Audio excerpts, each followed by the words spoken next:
Hola, buenas tardes. Eh, Estamos hoy aquí para presentar los resultados del ensayo clínico sobre los efectos del lansoprazol en los niveles de pirofosfato inorgánico en pacientes con pseudosantoma elástico. Este es un ensayo que ha sido posible gracias al apoyo de la Asociación Española de Pacientes de Pseudosantoma Elástico y que ha contado con la colaboración del Instituto de Investigación Biomédica de Málaga y BIMA.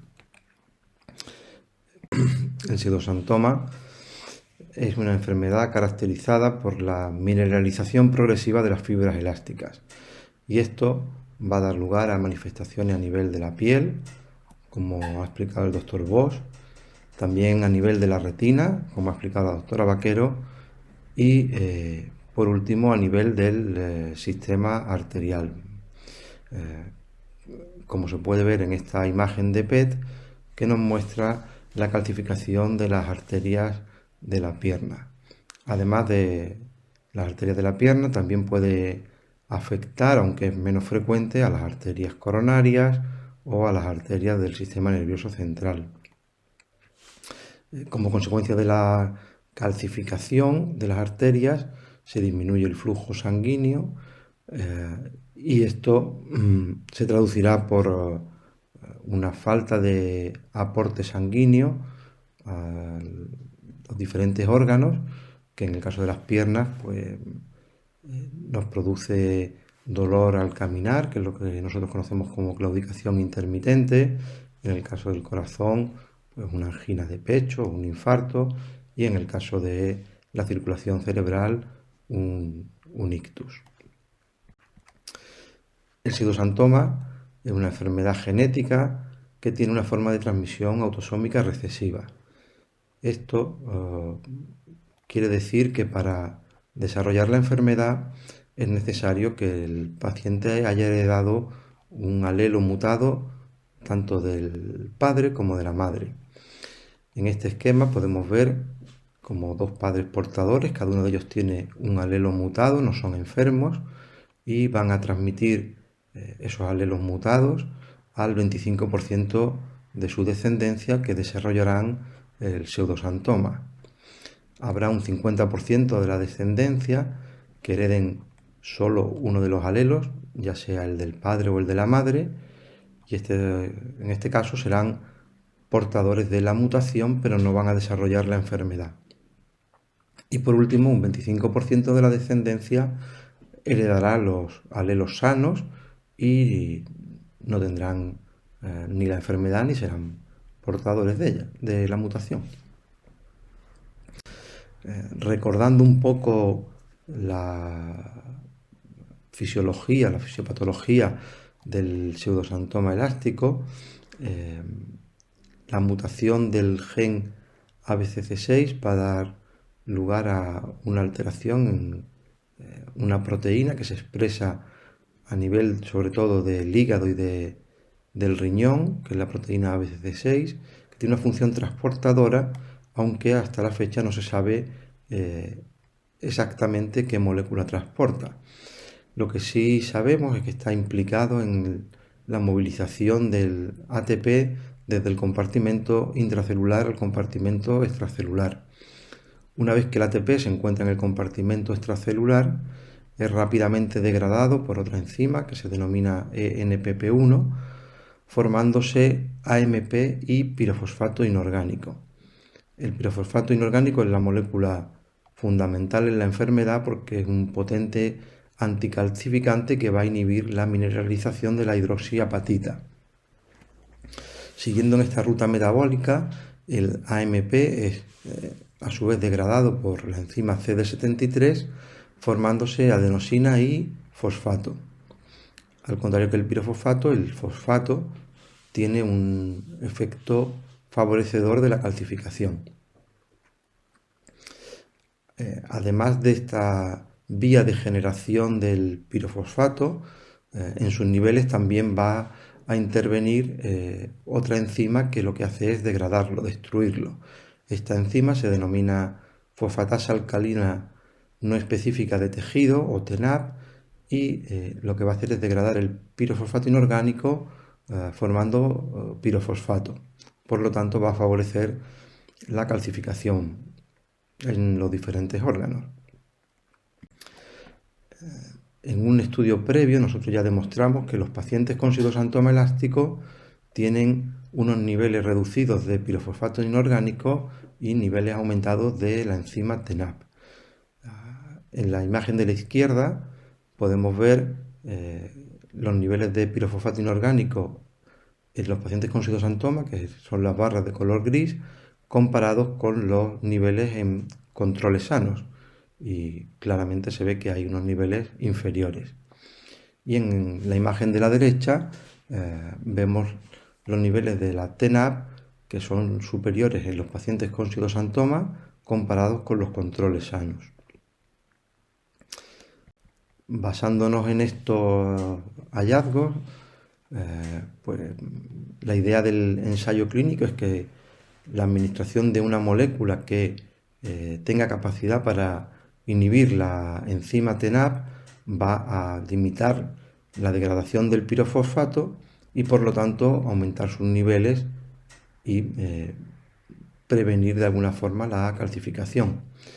Hay una molécula que es el lansoprazol, que es un fármaco ampliamente utilizado desde hace ya muchos años para el tratamiento de diferentes enfermedades digestivas relacionadas con la hipersecreción de ácido gástrico y que, aparte de ese efecto sobre la secreción de ácido gástrico, también tiene la capacidad de inhibir la TNAP.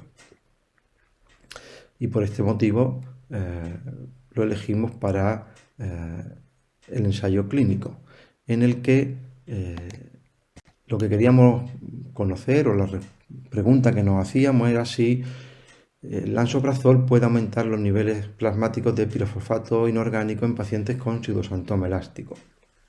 Para responder a esta pregunta, diseñamos un estudio doble ciego, aleatorizado, controlado con placebo y con un diseño de entrecruzamiento. Esto quiere decir que los pacientes se aleatorizaban o bien a recibir 30 miligramos de lansoprazol o bien placebo durante 8 semanas. Una vez cumplido este periodo de 8 semanas, se suspendía la medicación y se dejaban 2 semanas de lavado y 2 semanas más tarde se intercambiaban los grupos, de forma que el grupo que había recibido el lansoprazol pasaba a recibir el placebo durante otras 8 semanas y el grupo que había recibido el placebo ahora recibía lansoprazol durante 8 semanas. Hicimos el screening, la selección de 29 pacientes. 9 de estos pacientes los perdimos en el seguimiento, pero esto fue porque el inicio del estudio coincidió con el inicio de la pandemia por el COVID y estos pacientes debían hacer las primeras visitas de seguimiento justo en el periodo en el que se decretó el confinamiento y era un momento de mucha intranquilidad e inseguridad sobre la posibilidad de acudir al hospital a hacer las visitas y por lo tanto pues estos pacientes no pudieron completarlo. Finalmente se aleatorizaron 20 pacientes y estos 20 pacientes aleatorizados completaron todas las semanas de tratamiento. Como he comentado antes, una vez que se aleatorizaban los pacientes, hacían una primera visita. En esta primera visita se registraba la edad, el sexo, la edad de inicio de los síntomas del pseudosantoma elástico, otras enfermedades que pueden padecer como hipertensión, diabetes, dislipemia, litiasis renal, enfermedad cardiovascular o cerebrovascular, claudicación intermitente, así como registramos el resto de medicación concomitante que estuvieran tomando. También se registraba el peso corporal, la estatura, el índice de masa corporal, la tensión arterial, el índice tobillo-brazo y esto se repetía en cada visita, añadiendo además un registro de la medicación que habían tomado y un registro de los eventos adversos que habían aparecido desde la visita anterior. Los criterios de inclusión en el estudio era tener más de 18 años y un diagnóstico de pseudosantoma elástico de acuerdo con los criterios modificados de Plum, que exige tener dos de las siguientes tres condiciones: alteraciones retinianas típicas como las estrías angioides o la neovascularización, o bien alteraciones cutáneas o una biopsia que confirme la calcificación de las fibras elásticas de la dermis, o ser portadores de dos variantes patogénicas en el gen ABCC6. Como criterios de exclusión tenemos la negativa para firmar el consentimiento informado, pacientes que realicen una dieta vegetariana o dietas extremas, también estar embarazada o la intención de quedarse embarazada durante el periodo del ensayo. Otro criterio de exclusión es la hipersensibilidad a los fármacos inhibidores de la bomba de protones. También aquellos pacientes que tuvieran que tomar algún fármaco que interfiere con el lansoprazol o el uso de inhibidores de la bomba de protones previamente. La foto de nuestros pacientes es que tienen una edad media de 49 años, que el 60% son mujeres, con un índice de masa corporal de 26,19, la presión arterial sistólica media era de 127,25 y la presión arterial diastólica de 78,7. Un 10% de los pacientes del ensayo tenían un índice tobillo-brazo menor a 0,9, indicando la presencia de arteriopatía periférica, y un 35% tenían antecedentes de litiasis renal. La respuesta a la pregunta de si el lansoprazol es capaz de incrementar los niveles de pirofosfato inorgánico en los pacientes con pseudosantoma es que sí. En esta gráfica se puede observar cómo el grupo tratado con lansoprazol tiene un incremento de un 18% en los niveles de pirofosfato comparado con el grupo placebo. Este resultado, que es muy positivo, cuando lo analizamos de una forma más detallada, vemos que no es constante en todo el grupo de estudio. Así, la gran mayoría de los pacientes tienen un incremento en los niveles de pirofosfato, pero algunos de ellos muestran un descenso en los niveles de pirofosfato después de la toma del lansoprazol, como se puede ver en esta gráfica. Expresado de una forma diferente, aquí vemos cómo varían los niveles de pirofosfato en cada paciente de forma individual. Vemos que hay 17 pacientes con barras verdes, que quiere decir que incrementan los niveles, y tenemos 3 pacientes con barras rojas, que indica que hay una disminución en los niveles de pirofosfato inorgánico. Además de los niveles de pirofosfato inorgánico, medimos otros parámetros como son la actividad de la enzima NPP1, la masa de la enzima NPP1, los niveles de fosfatasa alcalina y de TNAP. En esta tabla podemos ver que de todos estos parámetros, como ya hemos dicho antes, el único que mostró un cambio significativo fueron los niveles de pirofosfato inorgánico, que se incrementan en el grupo de lansoprazol con respecto al placebo. Los otros parámetros no muestran una variación significativa. Y por último, pues también registramos los eventos adversos que se produjeron durante la toma de la medicación, y como era de esperar, pues fueron pocos efectos adversos y de una intensidad leve. En los pacientes del grupo placebo tuvimos 3 casos de dispepsia y además un caso de hernia umbilical, un caso de lumbalgia tras un accidente de tráfico y una ciatalgia. Estos 3 últimos eventos adversos no se consideran relacionados con la medicación. En el grupo de lansoprazol tuvimos 2 pacientes con dispepsia y un paciente con diarrea como eventos adversos relacionados con la medicación. Ya digo que son pocos efectos adversos y además de poca intensidad.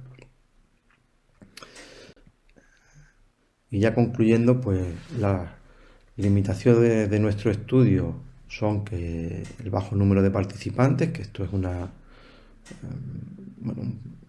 un aspecto bastante frecuente en enfermedades minoritarias. Otra limitación es que el seguimiento que hicimos a corto plazo. Además, la ausencia de parámetros clínicos como endpoint del estudio. Nosotros lo que hemos medido es un parámetro bioquímico y ahora tendríamos que ver si eso se traduce en un cambio en la evolución clínica de la enfermedad. Y por última, como limitación, pues esta respuesta heterogénea en algunos pacientes que hace que el efecto no sea positivo en todos.